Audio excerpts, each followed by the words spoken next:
Очень красивое село, размещенное в очень красивом живописном месте. Его практически нет. На связи из Курганской области жительница сгоревшего села Юлдус Алена. Женщина рассказывает, благодаря помощи татар со всей России и особенно жителей Татарстана они смогли выстоять. И это получило такой большой резонанс среди всех татар, проживающих на территории Российской Федерации. Большая заслуга Всемирного конгресса татар, конечно, всех вас лично, что вы поднялись, объявили помощь, собрали помощь, продолжаете помогать. Страшный пожар практически уничтожил татарское село Юлдус. Нетронутыми огнем остались мечеть, школы и несколько домов. Без крова 600 человек. Узнав о трагедии, на помощь пришел весь татарский мир. ВКТ организовал сбор гуманитарной помощи. За пару дней собрали вещи для детей и взрослых, посуду и теплую одежду. Более 3 миллионов рублей. Груз уже довезли. Сейчас на месте круглосуточно работают волонтеры, разбирают пепелища.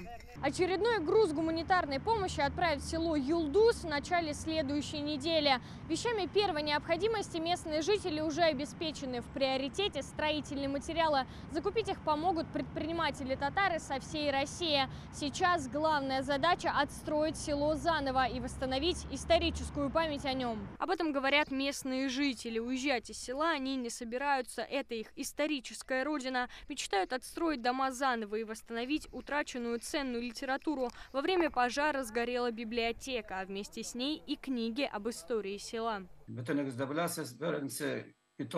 Все вы знаете, первую книгу мы написали в 2012 году. Дарили 1 экземпляр и Всемирному конгрессу татар. И еще 20 экземпляров у меня осталось как неприкосновенный запас. Но и они сгорели вместе со всей библиотекой. Теперь мое первое желание — восстановить нашу деревню, а второе — восстановить наши исторические книги.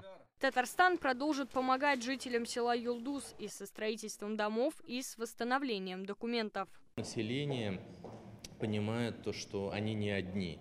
И мы говорим, наш девиз, вот «Без берега, без накажбердамликта», мы вместе в единстве, наша сила, вот там она и проявляется. И для нас это очень важно.